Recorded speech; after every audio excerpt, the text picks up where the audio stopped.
கடவுள் என்பவரை வெறும் உருவமாக மட்டும் பார்த்தால் அது பக்தி. ஆனால் அந்த உருவத்திற்கு பின்னால் இருக்கும் அறிவியலை தேடினால் அது ஒரு மாபெரும் பொக்கிஷம். தமிழ் கடவுள் என்று போற்றப்படும் முருகப்பெருமான் உண்மையில் ஒரு காஸ்மிக் சயின்ஸின் குறியீடு என்று சொன்னால் நம்புவீர்களா? செவ்வாய் கிரகத்திற்கும் முருகனுக்கும் என்ன தொடர்பு? பழனி மலை ஏன் ஒரு எனர்ஜி போர்டல் என்று அழைக்கப்படுகிறது? இதோ முருக தத்துவத்தின் பின்னணியில் ஒளிந்திருக்கும் அதிரடி அறிவியல் உண்மைகள். முருகப்பெருமானை நாம் ஏன் செவ்வாய் கிரகத்தின் அதிபதி என்று அழைக்கிறோம்? இதற்கான விடையை தேடினால் நம்மை ஆச்சரியப்படுத்தும் ஒரு பயோகாஸ்மிக் அறிவியல் ஒளிந்திருக்கிறது. முதலில் நவீன விண்வெளி ஆய்வுகள் சொல்வதை பார்ப்போம். செவ்வாய் கிரகம் ஏன் சிவப்பாக இருக்கிறது? ஏனெனில் அதன் மேற்பரப்பில் இரும்பு தாதுக்கள், அதாவது அயன் ஆக்சைடு, மிக அதிகமாக படிந்திருக்கிறது. இது ஒரு செந்நிற பாலைவனம் போன்ற தோற்றத்தை தருகிறது. இப்போது ஆச்சரியமான ஒரு ஒற்றுமையை பாருங்கள். மனித உடலின் ரத்தத்தில் இருக்கும் சிவப்பணுக்களுக்கு, அதாவது ஹீமோகுளோபினுக்கு ஹெமோகுளோபின் ஆதாரமே இந்த இரும்பு சத்து தான். பிரபஞ்சத்தில் இருக்கும் ஒரு கிரகத்திற்கும் நம் உடலுக்குள் ஓடும் ரத்தத்திற்கும் ஒரு ஆழமான பிணைப்பு இருப்பதை நீங்கள் உணர முடிகிறதா? சித்தர்கள் பல ஆயிரம் ஆண்டுகளுக்கு முன்பே அங்காரகன் எனப்படும் செவ்வாய் கிரகத்தின் கதிர்வீச்சுகள் மனித உடலின் ரத்த ஓட்டத்தையும் எலும்பு மஜ்ஜையையும் நேரடியாக பாதிக்கின்றன என்று கண்டறிந்தனர். இதை அவர்கள் ஜோதிட அறிவியல் என்று சொன்னார்கள். விஞ்ஞானபூர்வமாக பார்த்தால் பூமியின் காந்தப்புலமும் செவ்வாயின் கதிர்வீச்சும் நம் உடலில் உள்ள தாதுக்களில் அதிர்வுகளை ஏற்படுத்துகின்றன. இந்த ரத்த ஓட்டம் சீராக இல்லாவிட்டால் ஒரு மனிதனுக்கு தேவையற்ற கோபம், இனம் புரியாத பயம் மற்றும் உடல் பலவீனம் ஏற்படும். இந்த செவ்வாய் கிரகத்தின் கடினமான கதிர்வீச்சுகளை, அதாவது அந்த நெகட்டிவ் அதிர்வுகளை நமக்கு சாதகமான பாசிட்டிவ் எனர்ஜியாக மாற்றக்கூடிய ஒரு யூனிவர்சல் கோட் தான் முருகப்பெருமான். செவ்வாய் என்பது ஒரு போர்க்கிரகம், முருகன் ஒரு போர்க்கடவுள். இது வெறும் தற்செயல் அல்ல. ஒரு போர் வீரனுக்கு தேவையான துணிச்சலையும் வேகமான ரத்த துடிப்பையும் செவ்வாய் வழங்குகிறது.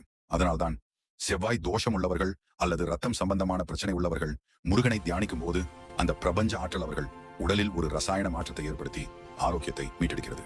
இது ஒரு கிரகத்திற்கும் மனித உயிரியலுக்கும் இடையிலான ஒரு ரகசிய பாலம். முருகனின் அறுபடை வீடுகளில் பழனி மலைக்கு மட்டும் ஏன் இத்தனை சிறப்பு? ஏன் லட்சக்கணக்கான மக்கள் காலால் நடந்தே இந்த மலையை நோக்கி ஈர்க்கப்படுகிறார்கள்? அறிவியல் ரீதியாக பார்த்தால் பழனி மலை அமைந்துள்ள புவியியல் அமைப்பு ஒரு ஜியோதெர்மல் ஹாட்ஸ்பாட், அதாவது பூமியின் உட்பகுதியில் இருக்கும் வெப்ப ஆற்றலும் காந்த சக்தியும் இந்த மலையின் வழியாக மிக அதிகமாக வெளிப்படுகிறது. இந்த மலையே ஒரு மாபெரும் எனர்ஜி சென்டர். இங்கேதான் போகர் சித்தர் என்ற மாபெரும் விஞ்ஞானியின் பங்கு தொடங்குகிறது. அவர் ஏன் இங்கே நவபாஷான் சிலையை செய்தார்? நவபாஷானம் என்பது 9 வகையான நச்சுப் பொருட்கள். ஆனால் அவற்றை ஒரு குறிப்பிட்ட விகிதத்தில் ஒரு ரகசிய முறைப்படி சேர்க்கும் போது அந்த நஞ்சு ஒரு சூப்பர் கண்டக்டராக மாறுகிறது. அதாவது விண்வெளியிலிருந்து வரும் காஸ்மிக் கதிர்களை இந்த சிலையானது ஒரு மின்கலம் போல ஈர்த்து சேமித்து வைக்கிறது. இதனால் தான் அந்த சிலையின் மீது பட்டு வரும் பால் அல்லது தீர்த்தத்தை நாம் உட்கொள்ளும் போது அது வெறும் பிரசாதமாக இருப்பதில்லை, அது ஒரு மருந்து. அது நம் உடலில் உள்ள செல்களில் இருக்கும் கழிவுகளை நீக்கி நோய் எதிர்ப்பு சக்தியை பன்மடங்கு அதிகரிக்கிறது. இன்றும் பல தீராத நோய்களுக்கு பழனி மலை தீர்த்தம் ஒரு தீர்வாக இருப்பதை நாம் பார்க்கிறோம். இன்னொரு ரகசியம் என்னவென்றால், பழனி மலையின் பாறைகளில் இருக்கும் ஒருவித தாதுக்கள் மனிதனின் மன அழுத்தத்தை குறைக்கக்கூடிய அதிர்வுகளை வெளியிடுகின்றன. நீங்கள் கவனித்திருக்கலாம். மலை ஏறி மேலே சென்றதும் ஒருவித அமைதியும் புத்துணர்ச்சியும் உங்கள் மூளைக்கு கிடைக்கும். பழனி மலை என்பது வெறும் ஒரு வழிபாட்டு தலம் அல்ல. அது சித்தர்கள் உருவாக்கி வைத்த ஒரு ரகசிய லேபரட்டரி. பிரபஞ்சத்தின் ஆற்றலை ஒரு சிலைக்குள் கொண்டு வந்து அதை மனித குலத்திற்கு மருந்தாக மாற்றிய அந்த தொழில்நுட்பம் இன்றும் நவீன அறிவியலுக்கு ஒரு சவால். இந்த மலையின் அதிர்வுகள் நம் மூளையின் ஆற்றலை தூண்டி நம்மை அடுத்த நிலைக்கு கொண்டு செல்கின்றன. முருகன் படைப்பு கடவுளான பிரம்மாவை சிறையில் அடைத்த கதை நாம் அனைவரும் அறிந்ததுதான். ஆனால் அந்த உரையாடலை ஒரு மேலோட்டமான கதையாக பார்க்காமல் ஆழமாக பார்த்தால் அங்கே ஒரு மிகப்பெரிய குவாண்டம் பிசிக்ஸ் விவாதம் நடந்திருப்பது புரியும். படைப்பு கடவுளான பிரம்மாவிடம் முருகன் ஒரு கேள்வியை கேட்டார். படைப்புக்கு ஆதாரமான ஓம் என்ற பிரணவத்தின் பொருள் என்ன? பிரம்மாவுக்கு உருவங்களை படைக்க தெரியும், மனிதர்களையும் விலங்குகளையும் தாவரங்களையும் உருவாக்க தெரியும். ஆனால் அந்த உருவங்களுக்கு உள்ளே இருக்கும் ஆற்றல், அதாவது அந்த லைஃப் போர்ஷன் எப்படி இயங்குகிறது என்ற ரகசியம் அவருக்கு முழுமையாக புரியவில்லை. இதோ இங்கேதான் முருகன் ஒரு மாபெரும் விஞ்ஞானியாக வெளிப்படுகிறார். முருகனின் வாதம் என்னவென்றால், ஒரு படைப்பாளிக்கு தன் படைப்பின் அடிப்படை துகள், அதாவது ஃபண்டமெண்டல் பார்ட்டிகள் பற்றி தெரியவில்லை என்றால் அந்த படைப்பு முழுமையடையாது. இந்த உண்மையை உணர வைக்கவே முருகன் அவரை சிறையில் அடைத்தார். சிறையில் அடைக்கப்பட்ட பிரம்மா அந்த அடர்ந்த இருட்டில், அதாவது ஒரு டார்க் ஸ்பேஸில் தியானம் செய்த போதுதான் ஒரு ரகசியத்தை உணர்ந்தார். ஒளியிலிருந்துதான் ஒளி பிறக்கிறது என்பதையும் அதிர்வுகளில் இருந்துதான் அணுக்கள் உருவாகின்றன என்பதையும் அவர் கண்டறிந்தார். இன்று நவீன விஞ்ஞானிகள் தேடிக்கொண்டிருக்கும் காட் பார்ட்டிகிள் எனப்படும் ஹிக்ஸ் போசான் ரகசியத்திற்கு சமமானது இது. படைப்பு என்பது ஏதோ களிமண்ணால் உருவம் செய்வது போன்ற ஒரு மெக்கானிக்கல் வேலை அல்ல. அது ஒரு துல்லியமான சவுண்ட் இன்ஜினியரிங். பிரபஞ்சத்தின் ஒவ்வொரு அணுவும் ஒரு குறிப்பிட்ட ஒலியின் அதிர்வில் சுழன்று கொண்டிருக்கிறது. இந்த பேருண்மையை பிரம்மாவுக்கு உணர்த்தியதன் மூலம் முருகன் வெறும் மகனாக மட்டும் இருக்கவில்லை, ஒட்டுமொத்த பிரபஞ்சத்தின் ஆதி ரகசியத்தை சொல்லிக் கொடுத்த ஒரு மகா குருவாக மாறினார். முருகன் பிரம்மாவிடம் கேட்ட அந்த ஓம் என்ற பிரணவ பொருளின் ரகசியம் என்ன? இதை ஆழமாக புரிந்து கொள்ள நாம் நவீன இயற்பியலின் உச்சக்கட்ட உண்மைகளை தெரிந்து கொள்ள வேண்டும். இன்று நவீன அறிவியல் என்ன சொல்கிறது தெரியுமா? இந்த பிரபஞ்சத்தில் நாம் பார்க்கும், தொடும், உணரும் அனைத்து பொருட்களும் மிகச்சிறிய நூலிழைகள் போன்ற அமைப்புகளால் ஆனவை. இந்த நுட்பமான நூலிழைகள் ஒரு குறிப்பிட்ட வேகத்திலே, ஒரு குறிப்பிட்ட தாளத்தில் அதிர்வதால் தான் பொருட்கள் உருவாகின்றன. அதாவது இந்த உலகம் என்பது ஒரு மாபெரும் இசை போன்றது.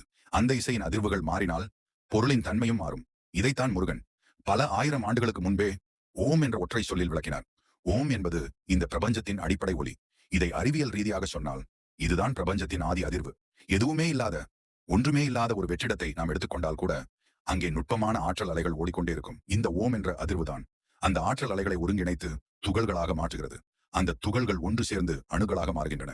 அந்த அணுகள் திரண்டுதான் நாம் பார்க்கும் மலைகளாகவும், கடல்களாகவும், ஏன் நம் உடலாகவும் உருவெடுக்கின்றன. சுருக்கமாக சொன்னால், ஆற்றல் என்பது ஒரு நிலையில் உறையும் போது அது பருப்பொருளாக மாறுகிறது. அந்த மாற்றத்தை தொடங்கி வைக்கும் ஒரு தொடக்க புள்ளிதான் இந்த ஓம் என்னும் அதிர்வு. முருகன் பிரம்மாவிடம் கேட்ட கேள்வி இதுதான். இந்த ஆதி அதிர்வு இல்லாமல் உன்னால் எதை படைக்க முடியும்? நிச்சயமாக எதையும் படைக்க முடியாது. ஏனென்றால் நம் உடம்பில் உள்ள ஒவ்வொரு செல்லுக்கும், ஒவ்வொரு அணுவிற்கும் ஒரு தனித்துவமான அதிர்வு உண்டு. நாம் ஓம் என்றோம் அல்லது சரவணபவ் என்றோ உச்சரிக்கும் போது அந்த சத்த அலைகள் நம் உடம்பின் உயிர் மூலக்கூறு கட்டமைப்பையே, அதாவது நம் DNA அமைப்பையே சீரமைக்கும் வல்லமை கொண்டவை. இது வெறும் ஆன்மீக மந்திரம் அல்ல, இது அதிர்வுகளால் இயங்கும் ஒரு மாபெரும் ஒளியியல் அறிவியல். இந்த பிரபஞ்ச பேராற்றலை ஒரு சொல்லில் அடக்கி அதை உலகுக்கு உணர்த்தியவன் தான் ஞான கடவுளான முருகன். சிவபெருமான் இந்த பிரபஞ்சத்தின் ஒட்டுமொத்த ஆற்றல். அவரே முழுமையான அறிவு என்று நாம் கருதுகிறோம். ஆனால் அந்த பேராற்றலுக்கே தகவல், அதாவது அந்த ஆற்றலை எப்படி சரியாக செயல்படுத்த வேண்டும் என்ற அறிவுரை தேவைப்பட்டது. அந்த தகவலை மகன் தந்தைக்கு உபதேசித்த இடம்தான் சுவாமிமலை. தந்தைக்கு மகன் பாடம் சொன்ன இந்த தத்துவம் ஒரு மிகப்பெரிய வாழ்க்கை பாடத்தையும் நவீன மேலாண்மை தத்துவத்தையும் நமக்கு உணர்த்துகிறது. அறிவியல் ரீதியாக சொன்னால், ஆற்றல் என்பது சிவபெருமான் என்றால் அந்த ஆற்றலை சரியான திசையில் வழிநடத்தும் அறிவுதான் முருகன். ஆற்றல் மட்டும் இருந்து அதை சரியாக பயன்படுத்தும் அறிவு இல்லை என்றால் அது அழிவுக்கு மட்டுமே வழிவகுக்கும். உதாரணமாக, அணு ஆற்றல் என்பது ஒரு மிகப்பெரிய சக்தி. அதை மின்சாரம் தயாரிக்கவும் பயன்படுத்தலாம். உலகையே அழிக்கும் வெடிகுண்டாகவும் பயன்படுத்தலாம். அந்த ஆற்றலை ஆக்கப்பூர்வமாக எப்படி பயன்படுத்த வேண்டும் என்ற அறிவைதான் முருகன் சிவபெருமானுக்கு உபதேசித்தார். சிவபெருமான் பிரபஞ்சத்தின் அதிபதியாக இருந்தாலும் தன் மகனிடம் ஒரு சீடனாக அமர்ந்து அந்த ரகசியத்தை கேட்டார். இதன் மூலம் ஒரு மிகப்பெரிய மேலாண்மை தத்துவம் நமக்கு சொல்லப்படுகிறது. அதாவது, ஒரு மனிதன் எவ்வளவு பெரிய அதிகாரத்தில் இருந்தாலும், எவ்வளவு உயர்ந்த பதவியில் இருந்தாலும் அவன் அறிவின் முன்னால் தலைவணங்க வேண்டும். வயது என்பது அறிவுக்கு ஒரு தடையல்ல என்பதையும், யாரிடம் அறிவு இருக்கிறதோ அவரே உண்மையான குரு என்பதையும் இந்த சுவாமிமலை சம்பவம் நிரூபிக்கிறது. இன்றும் சுவாமிமலையில் அந்த நுட்பமான அதிர்வுகள் இருப்பதாக நம்பப்படுகிறது. ஒரு மனிதனின் மூளையில் இருக்கும் தகவல் தொடர்பு திறனை மேம்படுத்தவும், முடிவெடுக்கும் ஆற்றலை அதிகரிக்கவும் முருகனின் இந்த தத்துவ தேடல் உதவுகிறது. தகப்பன் சாமி என்ற பெயர் முருகனுக்கு வர காரணமே அவர் அறிவின் உச்சமாக, பேராற்றலுக்கே வழிகாட்டியாக விளங்கியதுதான். அறிவுதான் உலகை ஆளும். அந்த அறிவின் வடிவம்தான் முருகன் என்பதை சொல்லும் இடம்தான் இந்த சுவாமிமலை. முருகப்பெருமான் பற்றிய இந்த நீண்ட அறிவியல் தேடல் நமக்கு இறுதியில் உணர்த்துவது என்ன? அவர் வெறும் ஒரு மதக்கடவுள் அல்ல, அவர் ஒரு பிரபஞ்ச குறியீடு. இன்று நாம் பயன்படுத்தும் அணு அறிவியல், விண்வெளி தொழில்நுட்பம் மற்றும் மரபணு பொறியியல் என அனைத்திற்கும் பின்னால் முருகனின் தத்துவங்கள் ஏதோ ஒரு வகையில் ஒத்துப்போகின்றன. சித்தர்கள் மருந்துக்காக நவபாஷாணத்தை செய்ததும், அகத்தியருக்கு தமிழ் என்ற உயரிய மொழியை போதித்ததும், பிரம்மாவுக்கு ஓம் என்ற ரகசியத்தை சொன்னதும், இவை அனைத்தும் மனிதகுலத்தின் அறிவை அடுத்த கட்டத்திற்கு எடுத்துச் செல்லவே. இங்கே நாம் முருகனின் வேல் பற்றி தெரிந்து கொள்ள வேண்டிய ஒரு மிக முக்கியமான ரகசியம் இருக்கிறது. வேல் என்பது வெறும் ஆயுதம் அல்ல, அது நம் முதுகெலும்பையும் நம் மூளையின் நரம்பு மண்டலத்தையும் குறிக்கும் ஒரு வரைபடம். வேலின் அகன்ற பகுதி நம்முடைய விரிந்த அறிவையும், அதன் ஆழமான தண்டு நம்முடைய ஆழ்ந்த சிந்தனையையும், அதன் கூர்மையான முனை நம்முடைய ஒருமுகப்படுத்தப்பட்ட புத்தியையும் குறிக்கிறது. ஆற்றல் என்பது கீழ்நோக்கி சிதறி வீணாகாமல் மேல் நோக்கி பாயும் போது ஒரு மனிதன் ஞானியாகிறான். அந்த ஞானத்தின் வடிவமே முருகன். முருகனை வழிபடுவது என்பது நம் அறிவை கூர்மையாக்குவது. நம்மிடம் இருக்கும் அறியாமை என்ற இருளை அறிவென்ற வேளால் அழிப்பதுதான் இதன் உண்மையான நோக்கம். இந்த தொடர் விளக்கங்கள் நமக்கு ஒரு உண்மையை உறக்கச் சொல்கின்றன. நம் முன்னோர்கள் மற்றும் சித்தர்கள் கண்டறிந்த உண்மைகள் இன்று நவீன அறிவியலால் மெல்ல மெல்ல நிரூபிக்கப்பட்டு வருகின்றன. கடவுள் என்பது ஒரு புரியாத புதிர் அல்ல, அது நாம் இன்னும் முழுமையாக கண்டறியாத ஒரு பேரறிவியல். முருகனின் புகழை பாடும்போது அதன் பின்னணியில் உள்ள இந்த பிரம்மாண்டமான பிரபஞ்ச அறிவியலையும் நாம் உணர வேண்டும்.